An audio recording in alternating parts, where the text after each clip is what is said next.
In কুনতুম তুহিব্বুনাল্লাহা ফাত্তাবিউনি ইউহিব্বুকুমুল্লাহ।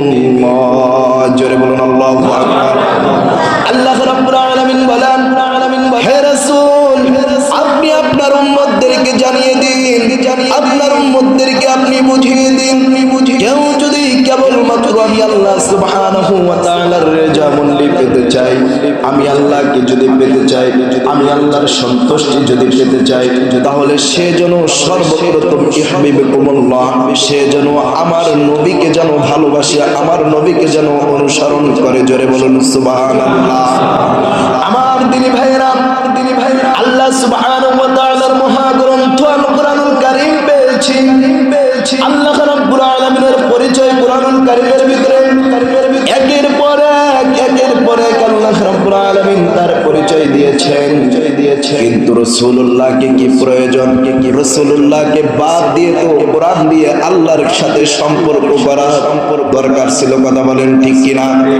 আল্লাহ রাব্বুল আলামিন বলতে পারতো আমার নবীর দরকার নাই, তোমরা যেভাবে পারো সেভাবেই আমি আল্লাহর মুহাব্বত, আমি আল্লাহর আজমত, আমি আল্লাহর ভয়, আমি আল্লাহ সুবহানাহু ওয়া তাআলার রেজামন্দি তোমরা নিয়ে নাও। কিন্তু আমার আল্লাহ সুবহানাহু ওয়া তাআলা এক বিন্দু পরিমাণ ওইভাবে এককভাবে না বলে বলছেন, কেউ যদি আমি আল্লাহকে যদি পেতে চাই, তাহলে সে যেন সর্বপ্রথম আমার নবীকে যেন পায়। জোরে বলুন সুবহানাল্লাহ।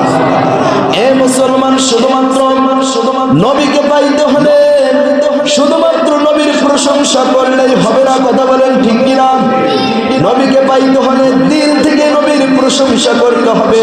আমল বিন আরকান, কাজের মাধ্যমে প্রশংসাটাকে বাস্তবায়ন করতে হবে। কথা বলেন ঠিক কিনা?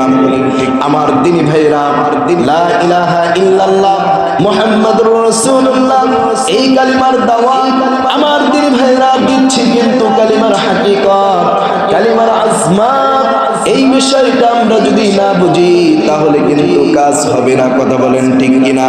শুধুমাত্র সেই সময়ের ভিতরে আবু জেহেল বলেছিল আমি লা ইলাহা ইল্লাল্লাহ মানি, কিন্তু মুহাম্মাদুর রাসূলুল্লাহ মানি না। আমার আল্লাহ সুবহানাহু ওয়া তাআলা ডাক দিয়ে বললেন, হে আবু জেহেল, কোনদিন তো ভালো মানুষ জ্ঞানীদের পিতা হতে পারলা না, ভালো মানুষের কোনো উপকারার্থে আসলা না, কিন্তু আমার নবীকে না মানার কারণে আজ থেকে তুমি এমন লানতের মালা নিলা, তোমার নামটাও মুখে নিলে উম্মতি মুহাম্মাদি থুথু ফেলবে। কথা বলেন ঠিক কিনা? আমাদের সন্তানকে কেউ কি আবু জেহেল রাখে, আবু লাহাব রাখে, আবু সুফিয়ান, এ মুসলমান আবু সুফিয়ান রাখে? কেন রাখে? আবু সুফিয়ানের ভিতরে বরকত আছে, লাহাবের ভিতরে বরকত নাই। আল্লাহ রাব্বুল আলামিন বলেছেন তাব্বাত ইয়াদা আবি লাহাবি ওয়া তাব। জোরে বলুন আল্লাহু আকবার। আল্লাহ রাব্বুল আলামিন বলেন আবু লাহাবের দুইটা হাত ধ্বংস হয়ে যাবে। এই লাহাব এজন্য কেউ রাখে না। আবু জেহেল, যদি বলি ভাই আবু জেহেল নামটা তো অনেক সুন্দর, আপনার সন্তানের নাম রাখুন, একটা মূর্খ লোক হলেও কিন্তু বলবে এই আবু জেহেল আমার নবীকে কষ্ট দিয়েছে। জোরে বলেন, আমার নবীকে কষ্ট দিয়েছে। মুসলমান, বর্তমান সময়ের ভিতরে আমার নবী নাই। কথা বলুন ঠিক কিনা? বর্তমান সময় আমার নবী কিন্তু আসবে না। আমার নবী হচ্ছেন আখিরি নবী, আমার নবী হচ্ছেন খাতামুন নবিয়্যিন, আমার নবী সর্বশেষ নবী। আমার নবীর পরে আর কোন নবী আসতে পারে না। কিন্তু রাসূলুল্লাহ সাল্লাল্লাহু আলাইহি ওয়াসাল্লাম বলেন, জামানার কোন হক্কানি আলেম, হক্কানি ইমানদার, হক্কানি আল্লাহওয়ালা এই বুজুর্গানে দিনের চেহারার দিকে তাকাইলে, ও উম্মতেরা, আমি নবীর চেহারার দিকে তাকানোর নেক ভালোবাসা তুমি পেয়ে যাবা। জোরে বলুন সুবহানাল্লাহ। শুধুমাত্র তাই নয়, তার সাথে যদি সঙ্গ দাও, ভালোবাসো। আমার দিনী ভাইরা, আল্লাহর নবী বলেন এই সঙ্গ দেওয়ার কারণে সাহাবায়ে কেরাম উহুদের ময়দানে, খন্দকের জমিনে, এমনকি তায়েফের ময়দানে আমি রাসূলের সাথে যেভাবে সাহাবায়ে কেরাম ছিল, এই সঙ্গ দেওয়ার কারণে আল্লাহ রাব্বুল আলামিন আমি নবীর সাথে সঙ্গ দিয়ে তারা যতটুকু উন্নয়ন হয়েছে, তোমরাও যদি হক্কানি কোনো উলামায়ে কেরামের সাথে সঙ্গ দাও, তাহলে আমি নবীর সাথে সঙ্গ দেওয়াটা হয়ে যাবে। জোরে বলুন সুবহানাল্লাহ।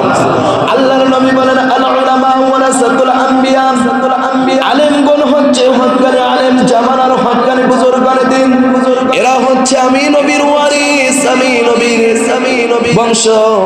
এ মুসলমান, শুধুমাত্র তাই নয়, আমাদের সমাজে বর্তমান পরিচালিত 4টা মাযহাব। কয়টা মাযহাব? জোরে বলেন, কয়টা মাযহাব? বর্তমান সময়ে কেউ যদি 4টা মাযহাবের অনুসরণ করে তাহলে তারা সঠিক পথে আছে, তারা বিভ্রান্তির ভিতরে যায় নাই। ওয়ালা তা'তাসিমু বিহাবলিল্লাহ, শয়তান তাদেরকে পথভ্রষ্ট করতে পারবে না, তারা ঐক্য থাকবে। কথা বলেন ঠিক কিনা? তার মধ্যে সর্বশ্রেষ্ঠ যেই মাযহাব, সেই মাযহাব হচ্ছে আমাদের মাযহাব হানাফি মাযহাব। জোরে বলুন আল্লাহু আকবার। আমার দিনী ভাইরা, এরকম 4টা মাযহাবের 4 জন ইমাম ছিলেন, যার মধ্যে 3 নম্বর মাযহাব হযরতে ইমাম মালিক রাহমাতুল্লাহি আলাইহি। এই মাযহাবটা কিন্তু মালিকি মাযহাব হিসেবে পরিচিত। কথা বলেন ঠিক কিনা? আমার দিনী ভাইরা, হযরতে ইমাম মালিকের জন্ম হয়েছিল মক্কায়। কোথায়? এ জোরে বলেন, কোথায়? ইমাম মালিকের জন্ম হয়েছিল মক্কায়। দিনের জীবদ্দশায় জীবনে একবার হজ করেছে। কয়বার? এ জোরে বলেন, কয়বার? আমার দিনী ভাইরা, যাদের টাকা পয়সা আছে তারা প্রতি বছর আল্লাহর ঘর তওয়াফ করার জন্য চলে যায়। আছে না নাই? যারা একবার আল্লাহর ঘরে গিয়ে লাব্বাইক আল্লাহুম্মা লাব্বাইক বলে, রাসূলুল্লাহর রওজা মোবারক গিয়ে সালাম দেয়, রাসূলের রওজা দেখে পাগল পারা হয়ে যায়। জান্নাতুল বাকি মুসলমান, আমার দিনী ভাইরা, এইভাবে যখন এই জায়গাগুলো যখন দেখে, ও মুসলমান, বাংলাদেশ হোক, ইন্ডিয়া হোক, জার্মান হোক, আর আমেরিকা হোক, যাই হোক না কেন, এই মানুষগুলো আল্লাহর ঘরের জন্য পাগল পারা হয়ে যায়। জোরে বলুন সুবহানাল্লাহ। ইমাম মালিক রাহমাতুল্লাহি আলাইহি ইনি মক্কায় জন্মগ্রহণ করেছে, মক্কায় তিনি থাকলেন না। আমার দিনী ভাইরা, ইমাম মালিকের জীবনী যখন আমরা স্টাডি করতে যাই, স্টাডি করতে গিয়ে দেখি ইমাম মালিক রাহমাতুল্লাহি আলাইহি মক্কার জমিনে গিয়া 70টি বছর তিনি মক্কার জমিনে অতিবাহিত করেছে। জোরে বলুন সুবহানাল্লাহ। শুধুমাত্র তাই নয়, মক্কার অলিতে গলিতে ঘুরিয়েছে। এ মুসলমান, মরুভূমির ভিতরে বর্তমান যে রোদের তাপমাত্রা, গরমের তাপমাত্রা আমাদের সহ্য হয় না বাংলাদেশে। আমার দিনী ভাইরা যারা হজ পালন করতে গিয়েছিল, সচরাচর 48 ডিগ্রি সেলসিয়াস তাপমাত্রা সেখানে থাকে। কথা বলেন ঠিক কিনা? এটা সর্বনিম্ন। আমার দিনী ভাইরা, মরুভূমির ভিতরে বালিগুলো আগুনে পরিণত হয়ে যায়। আমার দিনী ভাইরা, হঠাৎ করে বাংলাদেশের কোন লোককে যদি সেখানে নিয়ে ছেড়ে দেওয়া হয় খালি পায়ে হাঁটার জন্য, ওই লোকটা হাঁটতে পারবে না, তার পায়ের চামড়াগুলো ফসকা পড়ে যাবে। কথা বলেন ঠিক কিনা? কারণটা হলো আমাদের দেশে এরকম তো তাপমাত্রা নেই। এ মুসলমান, কেমন আশিক রাসূল ছিল, কেমন রাসূলকে ভালোবেসেছিল, রাসূলের ইত্তেবা করেছিল মুসলমান। ইমাম মালিক রাহমাতুল্লাহি আলাইহি ওই মুহূর্তের ভিতরে মক্কার গলিতে গলিতে ঘুরে বেড়ায় আর রাসূলের প্রশংসা করে, দরুদ শরীফ পড়ে, আর মক্কার অলি গলির মাটিগুলো নিয়ে ফেসে মাখে, সুন্দর করে চেহারায় মাখে। আর মুসলমান, ওই সময়ের মদিনার মানুষগুলো, ওই সময়ের মদিনার অলি গলির মাটিগুলো হযরত ইমাম মালিক যখন চেহারার ভিতরে মাখত, হযরত ইমাম মালিককে ডাক দিয়ে বলতো, ও মালিক, কেন মাটিগুলো চেহারায় মাটিগুলো, চেহারা এটা তো নোংরা, এটা তো। হযরত ইমাম মালিক দু চোখের পানি ছেড়ে দিয়ে বলে, তোমরা কি জানো না, আমার নবী এই মদিনার অলি গলিতে হেঁটেছিল, আমার নবী মদিনার কোথায় কোথায় না তার কদম মোবারক পড়েছিল। এই কারণেই আমি ওই বরকতি মাটিগুলো আমার চেহারায় মাখি। আমার দিনী ভাইরা, বুঝতে হবে, রাসূলকে ভালোবাসতে হবে, রাসূলের ইত্তেবা করতে হবে। শুধুমাত্র তাই নয়, ইমাম মালিক শেষ পর্যায়ে গিয়া আল্লাহর নবী মুহাম্মদুর রাসূলুল্লাহ সাল্লাল্লাহু আলাইহি ওয়াসাল্লাম, আমার দিনী ভাইরা, হঠাৎ করে একদিন যখন ইমাম মালিকের সাথে চেহারা এবং ফেস টু ফেস স্বপ্ন যুগে দিদার হয়ে গেল, দিদার হওয়ার পূর্বে তিনি বলতেছে, এই মদিনা ছেড়ে যদি আমি মক্কায় চলে যাই, মক্কায় মৃত্যুবরণ করলে মক্কায় আমার কবর হবে, মদিনায় মৃত্যুবরণ করলে আমি নবীর পাশাপাশি থাকতে পারবো। দুনিয়াতে যেরকম মহব্বত আমার নবীকে করতে চাই বা করি, এই মহব্বতটা কবরের জমিনে গিয়েও যেন করতে পারি। জোরে বলুন আল্লাহু আকবার। ইমাম মালিক কত পাগল ছিল আমার মুসলমান নবীর বিরুদ্ধে কথা বলা হয়, অনেকের ঈমান জাগ্রত হয় না, নবীর বিপক্ষে কথা বলা হয়, আজকে এটা কিছুই মনে করে না। আজকে দেখেন কোরআনের বিপক্ষে কথা বলা হয়, দ্বীনের বিপক্ষে কথা বলা হয়, মানুষ কিন্তু সেটা কিছুই মনে করে না। কথা বলেন ঠিক কিনা? আমার দিনী ভাইরা, ইমাম মালিক রাহমাতুল্লাহি আলাইহি তিনি আল্লাহর রাসূল থেকে ফারিক হওয়ার জন্য কোনদিন মক্কায় শুধুমাত্র জীবনে একবার হজ করেছিল। মাসে চাইলে 2-3 বার এসে মক্কায় লাব্বাইক দিয়ে যেতে পারত। কথা বলেন ঠিক কিনা? হযরত ইমাম মালিক চিন্তা ফিকির করতেছে, আমি আর কতদিন বাঁচবো? এইটা যদি পাইতাম, একটা সুসংবাদ পাইতাম। আমার দিনী ভাইরা, ইমাম মালিক কতটুকু আল্লাহর নবীকে ভালোবেসে, আমার দিনী ভাইরা, স্বপ্ন যোগে আল্লাহর নবীর সাথে দিদার হয়ে গেল। স্বপ্ন যোগে নবীর সাথে কথোপকথন করতেছে। আল্লাহর নবী ওই মুহূর্তের ভিতরে হযরতে ইমাম মালিক বলেন, আমার নবীকে অজস্রবার আমার সাথে দেখা হয়েছে, কোনোদিন কোনো প্রশ্ন করি নাই। জোরে বলুন আল্লাহু আকবার। আজকে আমার নবীকে আমি একটাই প্রশ্ন করতে চাই, ওগো নবীজি, এই জমিনে আমি কয়দিন বাঁচবো, কতদিন বাঁচবো? জোরে বলুন সুবহানাল্লাহ। হযরত ইমাম মালিক রাহমাতুল্লাহি আলাইহি কেমন নবীর প্রেমিক ছিলেন! উনি রাসূলুল্লাহ সাল্লাল্লাহু আলাইহি ওয়াসাল্লামের সাথে স্বপ্ন যোগে দিদার হয়ে গিয়েছে, মুআলাকাত হয়ে গিয়েছে। জোরে বলুন আল্লাহু আকবার। আপনার আমার হতে পারে কি পারে না? জোরে বলেন, হতে পারে কি পারে না? আপনার আমার মাঝে, আমাদের মাঝে এমন লোক আছে, সে রাতের বেলা যখন শুয়া, ডান কাঁধে শুয়া রাসূলের দরুদ পড়তে পড়তে যখন ঘুমায় যায়, রাসূল আর রওজা মোবারকে থাকতে পারে না, পাগলকে দেখা দেওয়ার জন্য বাংলাদেশে চলে আসে। আছে না নাই? জোরে বলেন, আছে না নাই? রাসূল দিদার দিতে পারে কি পারে না? হে মুসলমান, স্বপ্ন যুগে রাসূলের দিদার হতে পারে কি পারে না? কিন্তু আসলে যারা রাসূলের সাথে সম্পর্ক ভালো, রাসূলের সাথে মহব্বত ভালো, রাসূলের সাথে কানেকশন ভালো, আসলে দেখা যায় সমাজে ওই লোকগুলা হেউ প্রতিপন্ন হয়। মানুষ বলে অনেকে মানুষ মনে করে না, কিন্তু তার অন্তরাত্মা, তার হৃদপিণ্ড এবং তার হৃদয়টা আমার রাসূলের সাথে, আল্লাহর সাথে কত বড় সম্পর্ক, এটা কিন্তু সমাজের লোক বোঝে না। কথা বলেন ঠিক কিনা? আমার দিনী ভাইরা, হযরতে ইমাম মালিক রাহমাতুল্লাহি আলাইহি যখন প্রশ্ন করলো, আল্লাহ সুবহানাহু ওয়া তাআলার হাবিব নবী মুহাম্মদ বললেন, ও ইমাম মালিক, এ মালিক, তুমি আমার প্রেমিক, তুমি আমার সাথে তোমার এত সম্পর্ক, আমাকে এত তুমি মানো, আমার জন্য তুমি এত পাগল, ও ইমাম মালিক, তুমি এতদিন বাঁচবে, এতদিন বাঁচবে, এরকম বাঁচবে কোনো কথা বলেন। এই 5টা আঙ্গুল দ্বারা ইশারা করে দিয়েছেন। আমার দিনী ভাইরা, 5টা আঙ্গুল দ্বারা ইশারা যখন করে দিলেন, আমার রাসূল কোনো কথা বলতে ছিল না। ঘুমটা ভেঙে গেল, জাগ্রত হয়ে গেল। ইমাম মালিক রাহমাতুল্লাহি আলাইহি ওই মুহূর্তের ভিতরে চিন্তা করলেন, ওই সময়ের ভিতরে যারা বুজুর্গ হয়, যারা আল্লাহর সাথে সম্পর্ক হয়, যারা কোরআনের সাথে সম্পর্ক হয়, যারা আল্লাহওয়ালাদের সাথে সম্পর্ক হয়, এদের সম্মান মর্যাদা আমার আল্লাহ পাক বাড়িয়ে দেয়। জোরে বলুন সুবহানাল্লাহ। ইমাম মালিক তদানীন্তন সময়ের মধ্যে সর্বশ্রেষ্ঠ একজন আলিমই নয়, তিনি একজন বুজুর্গ। জোরে বলুন সুবহানাল্লাহ। তিনি শুধুমাত্র বুজুর্গ নয়, তিনি ইচ্ছা করলে রাসূলের সাথে স্বপ্ন যোগে দিদার হয়। স্বপ্ন যোগে সুবহানাল্লাহ বলবেন না? তাহলে কি ছোটখাটো আলেম? জোরে বলেন, ছোটখাটো আলেম? আমার মতো ছোটখাটো এই ছোট্ট হুজুর এরকম কোন আলেম? উনি এমন মস্ত বড় আল্লাহ সুবহানাহু ওয়া তাআলার জামালিয়াত কামালিয়াত অর্জন করেছিল। রাসূল যার প্রতি রাজি খুশি, আল্লাহ তার প্রতি রাজি খুশি। জোরে বলুন সুবহানাল্লাহ।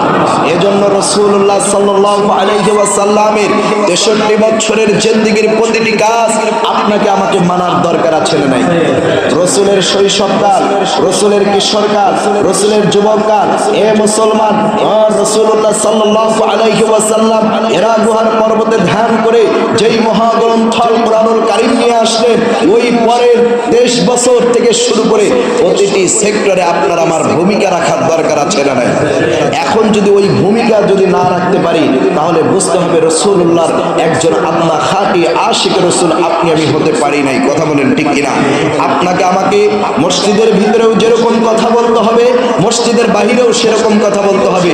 আপনি আমি আমার ঘরের ভিতরে যেরকম আমি হক কথা আমার পরিবারের উদ্দেশ্যে বলি, এই হক কথা ঘরের বাহিরে গিয়ে সমাজেও আপনাকে আমাকে উপস্থাপন করতে হবে।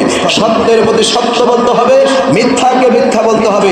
যারা মিথ্যা এবং দুর্নীতি এবং খারাপ কাজ করে, এ মুসলমান রাসূলুল্লাহ যেভাবে রুখে দাঁড়িয়েছিল সেভাবে আপনাকে আমাকে রুখে দাঁড়াতে হবে। কথা বলেন ঠিক কিনা? তাহলেই আপনি আমি রাসূলুল্লাহর একজন আমরা উম্মত হতে পারবো, রাসূলের মুহাব্বতে উম্মত হতে পারবো।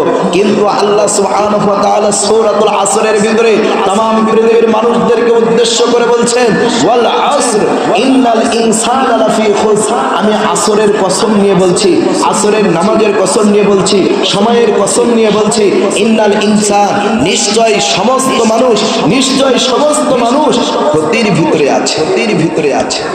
আমার দিনী ভাইরা, আমার দিনী ভাই, আমাদেরকে বানানোর আবিষ্কারক বিজ্ঞান, বৈজ্ঞানিক যিনি, তিনি কে? জোরে বলতে হবে, আওয়াজ দিয়ে বলতে হবে, আরেকটু জোরে বলতে হবে, কে? আল্লাহ সুবহানাহু ওয়া তাআলা। এই আল্লাহ যদি আমাদেরকে বানানোর পরে যদি ফতোয়া দেয়, তাহলে কি আমরা বিপদে আছি না? বিপদে আছি না? আমরা কিন্তু মহা বিপদে আছি। কথা বলেন ঠিক কিনা? আল্লাহ রাব্বুল আলামিন বলছেন যে এরা সবাই ক্ষতির মধ্যে আছে, সমস্যার মধ্যে আছে, বিপদের মধ্যে আছে। আল্লাহ রাব্বুল আলামিন পরবর্তী আয়াত আমার রাসূলকে নাজিল করে দিয়ে বলছেন, হে রাসূল, আপনি তাদেরকে বলুন, নিশ্চয় ইন্নাল ইনসানা লাফি খুসর, তারা বিপদের ভিতরে আছে, ইল্লাল্লাযীনা আমানু, ইল্লাল্লাযীনা, তারা ব্যতীত, ওই সমস্ত লোক ব্যতীত, আমানু, যারা ঈমান এনেছে। কি এনেছে? জোরে বলেন, কি এনেছে? আমাদের ঈমান আছে না নাই? ঈমান না থাকলে মসজিদ পর্যন্ত আসতে পেরেছি, অনেকে আবার আছে মসজিদ পর্যন্ত আজকে জুমার দিন না গেলে আবার যদি কেউ এরকম লোক আছে নাকি? তারপরে বুঝতে হবে দুর্বল ঈমান, ঠিক কিনা?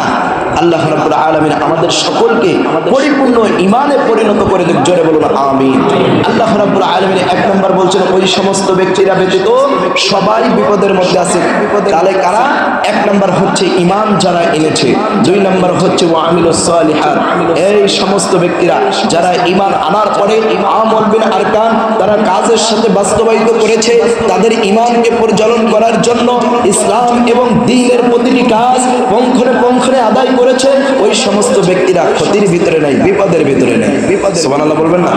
আল্লাহ রাব্বুল আলামিন তারপরে বলছেন তিন নম্বরে, ওয়াতাওয়াসাউ বিল হক, যারা হকের উপরে অটল অবিচল আছে, তারা বিপদে আপদে মুসিবতে ওই সমস্ত সব কিছুর ভিতরে যারা হকের উপরে অটল আছে, সত্যের উপরে এক জায়গায় দাঁড়িয়ে আছে, এরাই বিপদের ভিতরে নাই। জোরে বলুন সুবহানাল্লাহ। চার নম্বর হচ্ছে ওয়াতাওয়াসাউ বিস সবর, যারা সবর ধারণ করেছে, যারা সব সময় আল্লাহর উপরে আস্থা রেখেছেন, আল্লাহর উপরে ভরসা রেখেছেন, ওয়া আলাল্লাহি ফালিয়াতাওয়াক্কালিল মুমিনুন, ওই সমস্ত মুমিনরা সমস্যার ভিতরে নাই, বিপদের ভিতরে নাই, কোনো বিপদের ভিতরেই তারা কিন্তু নাই। সম্মানিত প্রিয় উপস্থিতি, আল্লাহ রাব্বুল আলামিন বলেন, কেউ যদি আমার নবীকে ভালোবাসতে পারে, আমার নবীকে যদি ইত্তেবা করতে পারে, আমার নবীকে যদি মডেল হিসেবে গ্রহণ করতে পারে, আমার আল্লাহ নগদ দুইটা পুরস্কার দান করেন। জোরে বলুন সুবহানাল্লাহ। এক নাম্বার পুরস্কার হচ্ছে ইয়াগফির লাকুম যুনুবাকুম, আমার আল্লাহ ওই সমস্ত বান্দা বান্দীদের জীবনের গুনাহগুলোকে মাফ করে দেন। আরেকটু আওয়াজ দিয়ে বলুন আল্লাহু আকবার। আল্লাহু গফুরুর রহিম, আর তিনি হচ্ছেন ক্ষমাশীল। জোরে বলুন সুবহানাল্লাহ। দুই নাম্বার হচ্ছে ইন্নাল্লাযীনা আমানু ওয়া আমিলুস সালিহাতি কানাত লাহুম জান্নাতুল ফিরদাউসিল নুজুলা। জোরে বলুন আল্লাহু আকবার। আমার আল্লাহ সুবহানাহু ওয়া তাআলা বলেন, ও বান্দা, তোমরা আমার রাসূলকে ভালোবাসার কারণে, ঈমানকে পরিপূর্ণ করার কারণে, বিপদ আপদ মুসিবতে থাকার পরেও আমি আল্লাহর প্রশংসা করার কারণে এবং ধৈর্য ধারণ করার কারণে, ও বান্দা, আমি আল্লাহ নগদ তোমাদের নামটা জাহান্নামের দপ্তর থেকে কাটিয়ে জান্নাতুল ফিরদাউসের দপ্তরে আমি আল্লাহ দিয়ে দেই। জোরে বলুন সুবহানাল্লাহ। আরেকটু আওয়াজ দিয়ে বলুন আল্লাহু আকবার। সম্মানিত প্রিয় উপস্থিতি, আল্লাহ রাব্বুল আলামিন আমাদের সকলকে কবুল করুক। আমরা সকলে বলি আমিন। আরেকটু আওয়াজ দিয়ে বলি আমিন।